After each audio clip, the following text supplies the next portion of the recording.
Welcome to Early On. My name is Tana, and I'm a resource consultant at Lansdowne Children's Center. Today, I'm going to talk to you about types of bullying. This is a common topic most of us have heard about, and something a lot of us have seen in our daily lives, whether it be in childcare, schools, or workplaces. So to start, what is bullying? Bullying can be defined as type of aggression that one uses to maintain power over another on a repeated basis. Victims are often younger, smaller, or weaker than the bully. There are many types of bullying, and they range from physical, verbal, and social. All of these may result humiliation, reluctance, or changes in the person's activities.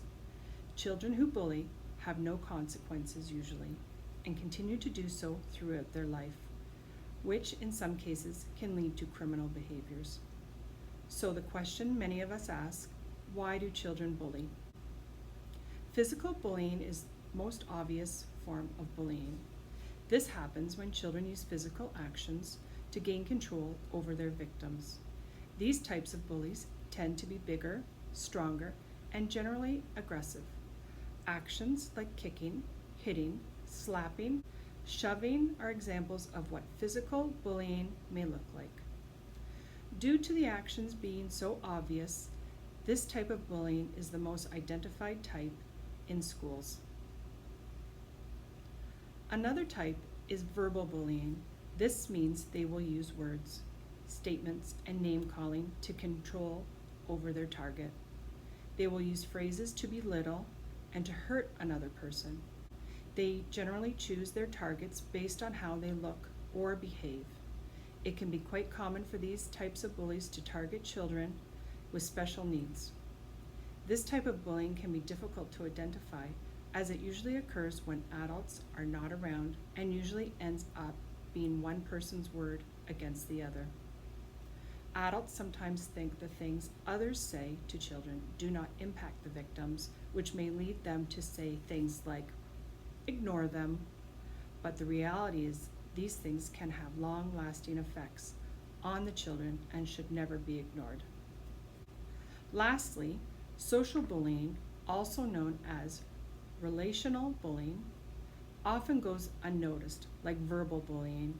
It is a type of manipulation in social settings where children and teens hurt their peers, sabotage their social status. These bullies will often spread rumors, manipulate situations, break confidences, or ostracize an individual from a group. The main goal of these bullies is to increase their own social standing or to have control over another person. Generally, this is seen by older children, mainly in girls.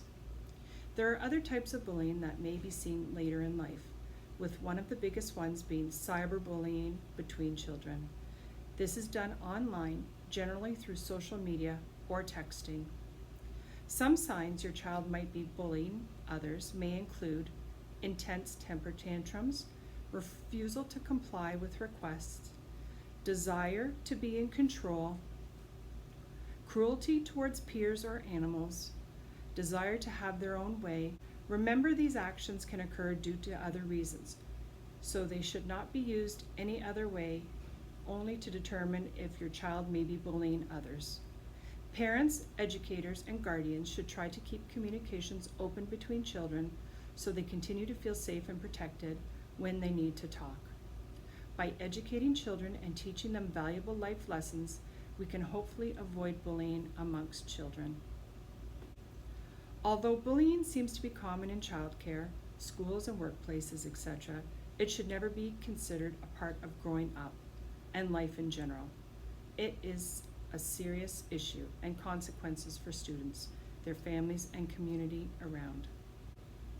In Ontario, 1 in 5 students, or 21% of children, report to be bullied at school in a 2017 study. Children who become victims of bullies, or even those who bully others, are at risk for emotional, relationship, and behavioral difficulties. These children will require extra support from adults so they can work on developing healthy relationships in school and in life. Bullying has lasting effects on children, but what are they? Social anxiety is a mental health disorder that can be developed by a child who has been bullied. Social anxiety can be defined as an intense or persistent fear of being watched or judged by others. This fear can affect a person's daily life in school, work, or general everyday activities.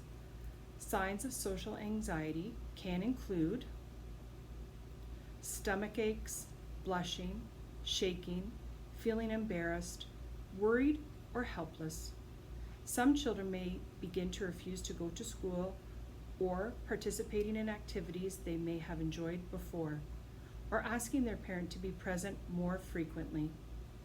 The development of social anxiety can be linked with bullying, as the bully may be physically harming the child in these settings, or may verbally bully the child, making fun of them or centering the child out. This will give the child who is being bullied a sense of fear to return to these settings. Social anxiety will begin to have its own effects on the child, making them feel lonely and withdraw from what they have enjoyed or what they felt comfortable before. Bullying can also lead children to having low self-esteem. This may come a lot from verbal types of bullying or cyberbullying in older children, as they center a child out based on their looks and their actions. This may begin to affect the child's ability to make friends and continue to maintain healthy friendships as a result from hurtful things other children have said to them. Adults should try to keep communications open with children, as some types of bullying, such as verbal bullying, may go unnoticed if it is not being watched directly. Helping the child understand and cope with what has been said and done will lessen the effects bullying may have on that child. Although it can be hard to sympathize with a bully, it is important to identify they are doing this for a reason. Without any sort of help, these behaviors may continue. Effects on the bully may also include things like poor school performance or difficult maintaining social relationships. This could be a cause for low self-esteem in children. Therefore, they are looking at ways to make themselves feel tougher and in control. In preschool, you may see children not wanting to play with a particular child due to the fear of what that child might say or do. Parents may also express these concerns to educator for their child in regards to the safety and well-being. It is important to be watching for bullying at all ages and assisting when it is appropriate. With an adult's help or an educator close to keep an eye out, bullying in the classroom can be eliminated. Speaking with the children and trying to have understanding of why this may be happening will allow the adult the opportunity to find a solution for both children if possible. These moments can be used to teach both sides valuable lessons about feelings, emotions, friendship, and kindness. In preschool especially, these things can be taught as identified as they are seen with the classroom and at the home.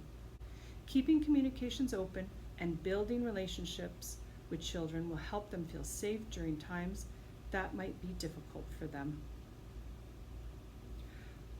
But what if bullying doesn't stop? If preschool bullying doesn't seem to stop for a child, it is best to work through the child's preschool instead of handling it yourself as a parent. First, try and set up a meeting with the preschool educators, or even speak with them at pickup or drop off. Clearly explain your concerns and the issues that have occurred, along with outlining what you expect to see. Try coming up with solutions together that will involve the problem for the child and that will work for the environment. If this does not seem to work, begin to keep a record of what is happening at childcare and when. This will mean keeping an open communication daily with your child. If the type of bullying is physical or causing harm or damage to your child or their belongings, photos can also be taken as proof. Write a letter to the educator.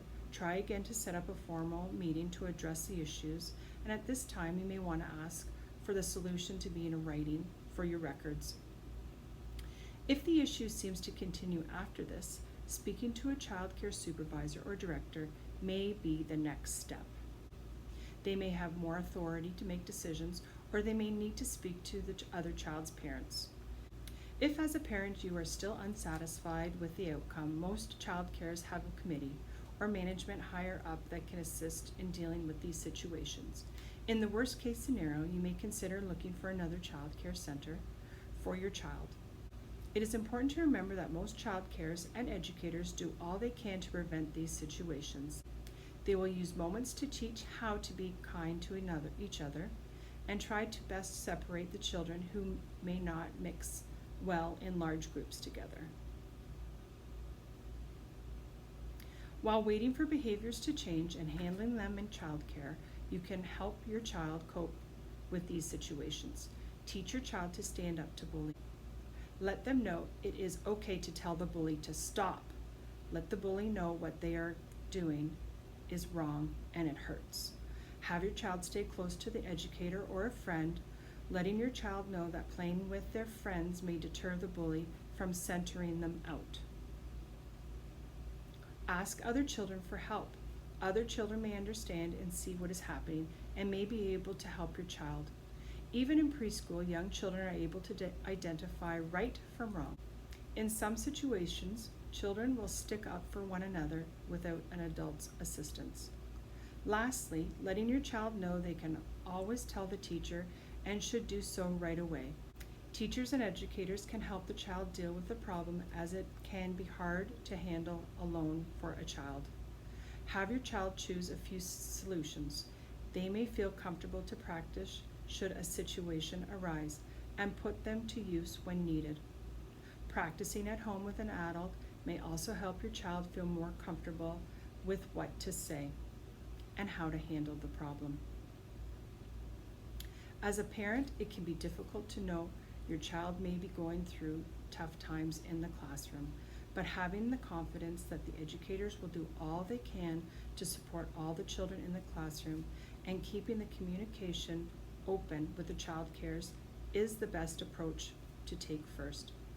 Behavior will not change overnight, so it's good to remember these things may take some time. Thank you for watching. A resource consultant from the Early Integration Program is available to talk to you should you want more information, support, or to discuss any concerns or questions you may have.